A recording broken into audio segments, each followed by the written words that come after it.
This is Chris Barnes, host of Supply Chain Now Radio, sponsored by Apex Atlanta and Talent Stream, coming to you from hashtag Supply Chain City, Atlanta, Georgia.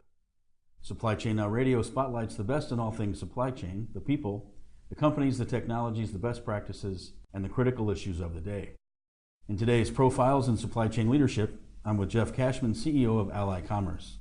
Jeff, thanks for investing time with Supply Chain Now Radio. Thanks for having me, Chris. Always good to see you. Yeah, it's good to see you. Yeah. Jeff, I've known you since the early days in the supply chain technology space.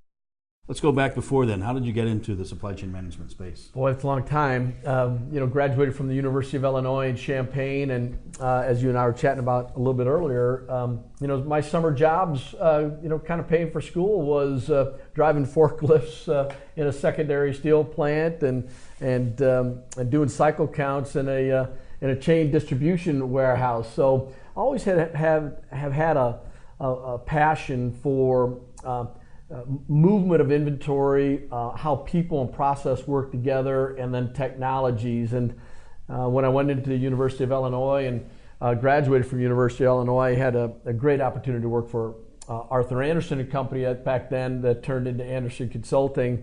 And really, my degree was in economics, but it gave me an opportunity to kind of start to lean into technology and understand it. This is back in the 80s.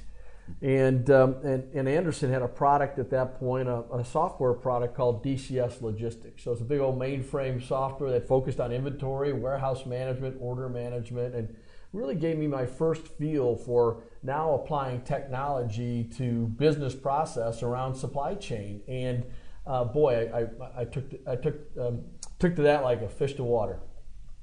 So Accenture added quite a bit to your passion for supply chain and I guess your career overall. I know it's tough to get in there and basically you're working 80 hours a week as a consultant. That was a good experience for you? Great experience, yeah. I started in 85.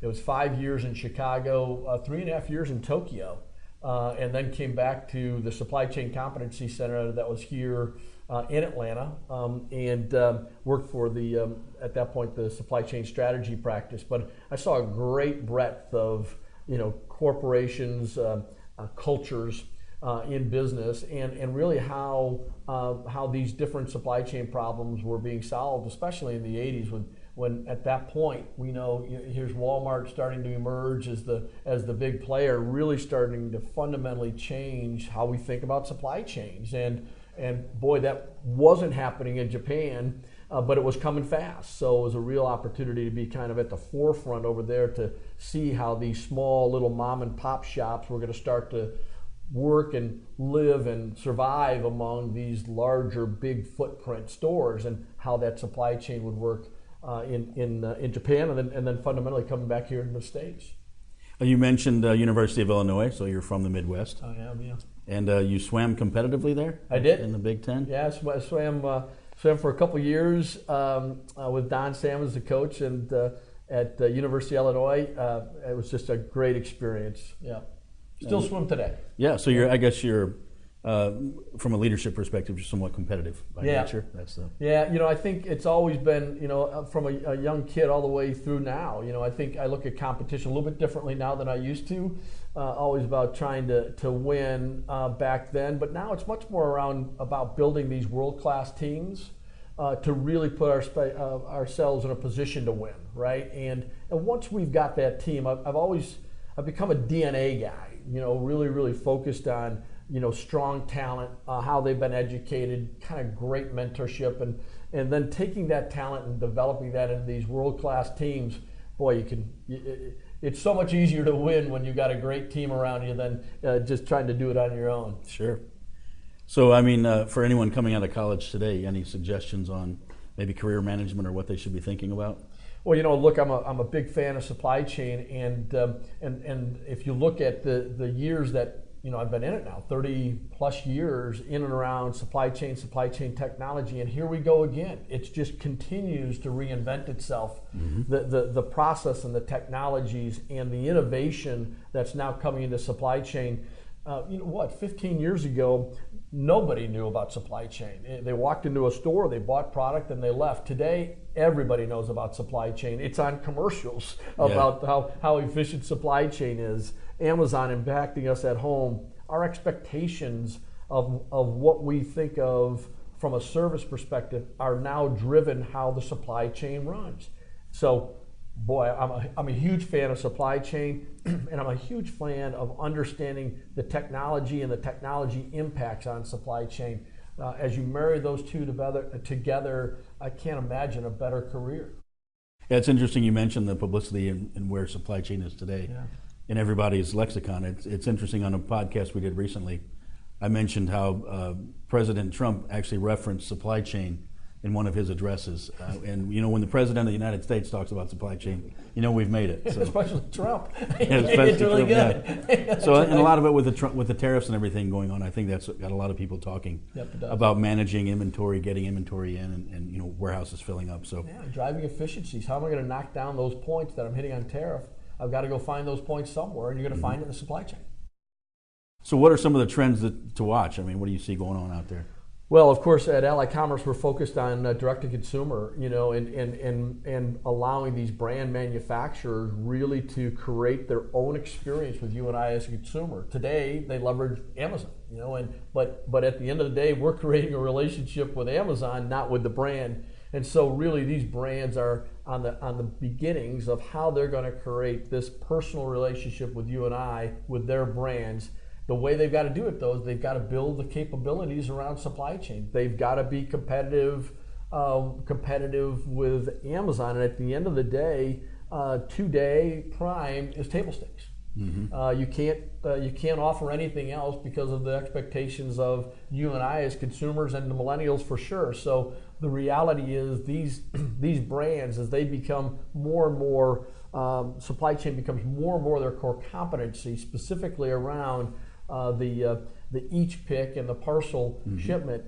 They're going to the business opportunity is massive. So I think the speed of delivery and the process and the technology going into that is just is only going to increase, and that's where I'm focused a lot of my time on as we deliver this world-class service to these brands. And as I think going forward, that's really where the speed and innovation is going to continue to change our expectations as consumers, and therefore supply chain. So you mentioned Ally Commerce. Since I've known you, most of it's been with a major Atlanta-based technology company, right.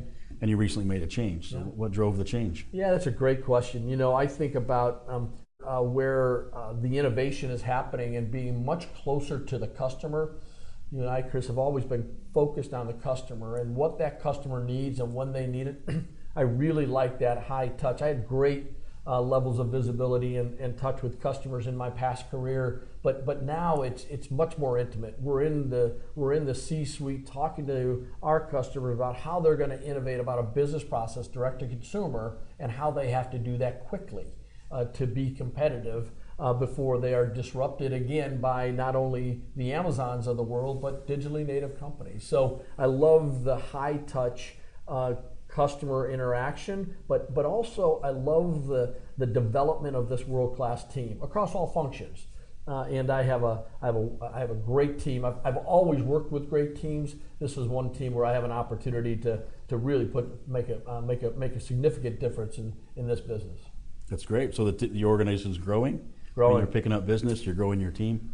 Growing the team, picking up business, and as we go out to the marketplace, what I'm finding is the problem we're solving isn't necessarily solved by a lot of different technologies, because it's technology and service. So it's called a tech-enabled service, and when you think about that, it really does create this level of stickiness with the customer. It creates that trusted advisor because they don't know how to do parcel shipment, as an example. We have an opportunity to ship them, but we also teach them. We also have an opportunity, though, to really leverage technology to create that customer experience, to drive optimization of inventory and pricing across the supply chain.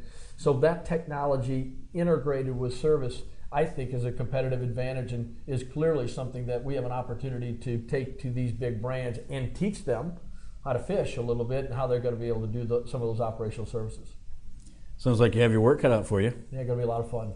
So, Jeff, you've also been involved with the Metro Chamber Logistics Council for a long time. You're still involved? Still involved, yep. And so you've been kind of influential in making logistics happen in Atlanta, basically hashtag Supply Chain City. So yeah, absolutely. You're still involved with that? Love it. I think Atlanta, I've been involved for 13 plus years now with the Chamber, and the growth that we've seen in Atlanta, the opportunities of new companies coming to Atlanta as a supply chain hub.